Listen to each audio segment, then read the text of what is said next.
महिलाओं को शिक्षा का अधिकार नहीं था। महिलाओं को शिक्षित करना पाप है, ऐसा मनुस्मृति विधान के तहत है। महिलाओं पर बहुत सारी प्रथाएं थोपी गई मनुस्मृति विधान के तहत। महिलाएं ऊंची आवाज में बोल नहीं सकती है मनुस्मृति के तहत। महिलाएं पुरुषों के बराबरी में बैठ नहीं सकती। और जो जो प्रथाएं लागू की गई, सती प्रथा, पति के मरने के बाद महिलाओं को, पत्नी को पति के साथ में जिंदा जला दिया जाता था। देवदासी प्रथा, कन्याओं को मंदिर में दान करवा के कन्या का विवाह जो है पत्थर के देव से करा के जो मंदिर का पुजारी वो शोषण करने का काम करता था। यह भी मनुस्मृति विधान के तहत। दूध पीती प्रथा, ये भी बालिका पर लागू था।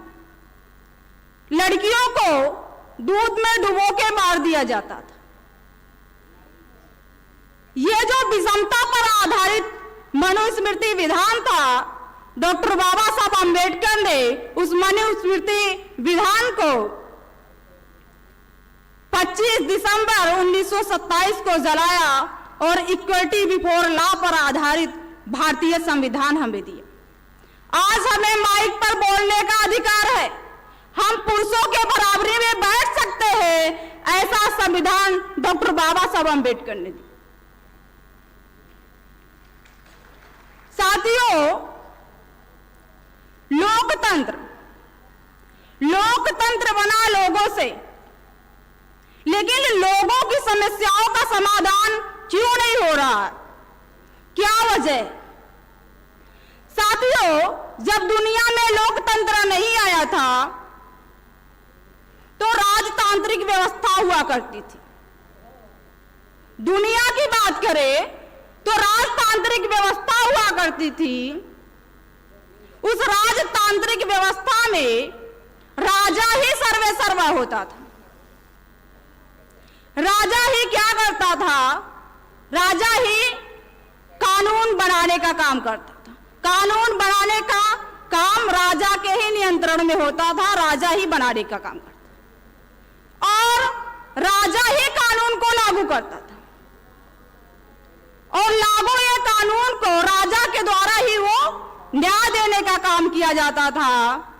और जो उस राजतांत्रिक व्यवस्था में जो खबरें, इतिहास छापने छपवाने का काम, लिखने लिखवाने का काम राजा के द्वारा ही होता था। ये दुनिया की राजतांत्रिक व्यवस्था। उसके बाद जो लोकतंत्र आया तो जो राजा का काम था, तो लोकतंत्र में वो 4 भागों में डिवाइड किया। 4 भागों में डिवाइड किया गया। पहला क्या है? व्यवस्थापिका। जो राजा का कानून बनाने का अधिकार था वो व्यवस्थापिका में आ गया। लोकतंत्र का मतलब रूल ऑफ लॉ, कानून का राज। लोकतंत्र का जो सिद्धांत है वो रूल ऑफ लॉ है। लोकतंत्र में कानून का राज होता है। तो राजा का जो काम था कानून बनाने का, वो विधायिका को चला गया। कि लोकतंत्र में जनता के द्वारा जो इलेक्टेड रिप्रेजेंटेटिव होंगे, वो विधायिका में जो एमपी एमएलए चुन के जाते हैं। इसके बाद में कार्यपालिका के अंतर्गत जो आईएएस, आईपीएस, आईआरएस होते हैं, जो यूपीएससी एग्जाम क्लियर करके पास करके जाते हैं, वो कार्यपालिका के अंतर्गत आते हैं। और न्यायपालिका जो है वो जो लागू किए हुए कानून है, वो न्यायपालिका के अंतर्गत वो जो न्यायाधीश होते हैं वो न्याय देने का काम करते हैं। और जो चौथा जो राजा का जो खबरें छपवाने का काम, इतिहास लिखवाने का काम था, वो मीडिया में चला गया। ये लोकतंत्र का है। साथियों, भारत में क्या हुआ, ये तो दुनिया की बात थी, लेकिन भारत में क्या हुआ, तो भारत जब इस देश में संविधान लागू नहीं हुआ था, मतलब 26 जनवरी 1950 के पहले, तो राजा के घर में राजा पैदा होता था और रानी के पेट से राजा पैदा होता था। राजा अपने गद्दी का उत्तराधिकारी नियुक्त करता था। कब? 26 जनवरी 1950 के पहले। जब इस देश में संविधान आया तो इस देश में लोकतंत्र आया। आज लोकतंत्र के चारों पिलर पर ब्राह्मणों का कब्जा है।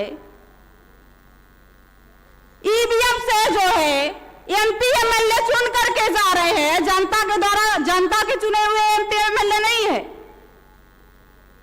आज हमारे एससी एसटी ओबीसी से जो चुन के जा रहे हैं एमपी एमएलए, वो ब्राह्मणों के पार्टी के टिकट से ही जा रहे हैं।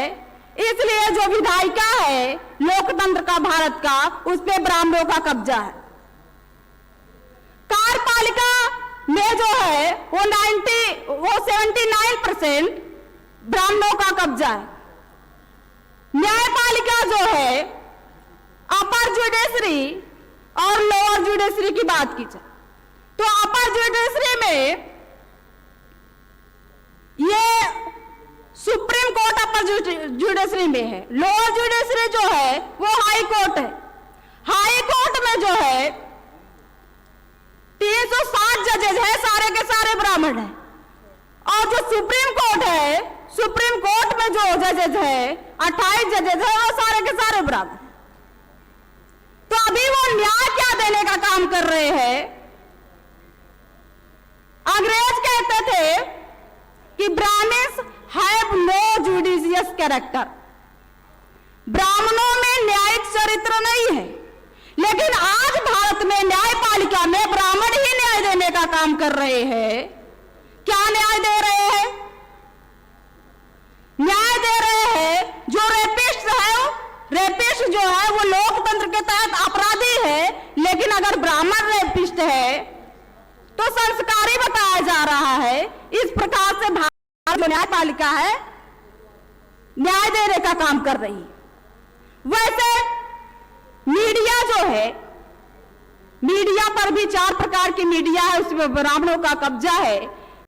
बुद्धा कहते हैं दुनिया परिवर्तनशील है और यदि मनुष्य परिवर्तनशील नहीं होगा तो दुनिया मनुष्य के लिए रुकने वाली नहीं है। दुनिया आगे निकल जाएगी और जिन्हें परिवर्तन अमान्य होगा वो पीछे छूट जाएगा। इसलिए जो लोग पीछे नहीं रहना चाहते उन्हें परिवर्तन के साथ आगे कदम बढ़ाना होगा। परिवर्तन कैसे होगा साथियों? पुरुष वर्ग अकेले लड़ाई लड़ेगा, अकेले रोड पर आएगा तो इससे परिवर्तन होने वाला नहीं है। अब परिवर्तन नाम का गोला आसमान से जमीन पर टपके तो इससे परिवर्तन होगा क्या? इससे परिवर्तन होने वाला नहीं है। परिवर्तन कैसे होगा साथियों? खासकर आज मैं पुरुष साथियों से कहना चाहती हूं, क्योंकि पुरुष सत्तात्मक व्यवस्था है साथियों। मैं कहना चाहती हूं, और ये सोशल मीडिया से भी जो भी पुरुष साथी मुझे सुन रहे हैं, आप लोगों से मेरा आग्रह है, अनुरोध है कि आपके घर में जो आपकी बेटी है, आपके घर में जो आपकी बहन है, उनको ये जो विचारधारा है, ये जो लड़ाई है, उनको इस काम के लिए आप लोगों को प्रेरित करना होगा, उन्हें प्रोत्साहित करना होगा, अपने साथ में लेकर के आना होगा, तो परिवर्तन होगा साथियों। हर समस्या का समाधान है। जब किसी व्यक्ति की मृत्यु हो जाती है तो मरे हुए व्यक्ति की कोई समस्या नहीं होती है। समस्या किसकी होती है? जो जिंदा होते हैं उसकी होती है। और जिंदे लोग ही लड़ाई लड़ने का काम करते हैं, मुर्दा आकर के लड़ाई लड़ने वाला नहीं है। इसलिए साथियों, जुल्म और जालिम के खिलाफ हमें आवाज उठाना है, हमें क्रांति का निर्माण करना होगा, हमें यूनाइट होना होगा, हमें ऑर्गेनाइज वे में लड़ाई लड़ना होगा। अगर जालिम से खंजर आजमा लेते तो अच्छा था, अगर जालिम से खंजर आजमा लेते तो अच्छा था, लहू में डूबकर वीड़ा उठा लेते तो अच्छा था। अगर जालिम से खंजर आजमा लेते तो अच्छा था, लहू में डूबकर वीड़ा उठा लेते तो अच्छा था। वो लोहा जिससे बनती मेरे पाँव की बेड़ी, उसी को मोड़ कर खंजर बना लेते तो अच्छा था, उसी को मोड़ कर खंजर बना लेते तो अच्छा था। आज मुझे इस मंच पर बोलने का अवसर दिया गया और आप सभी साथियों ने मुझे ध्यानपूर्वक सुना, इसके लिए सभी साथियों का हृदय से आभार, धन्यवाद। जय मूल्यवासी, जय भारत।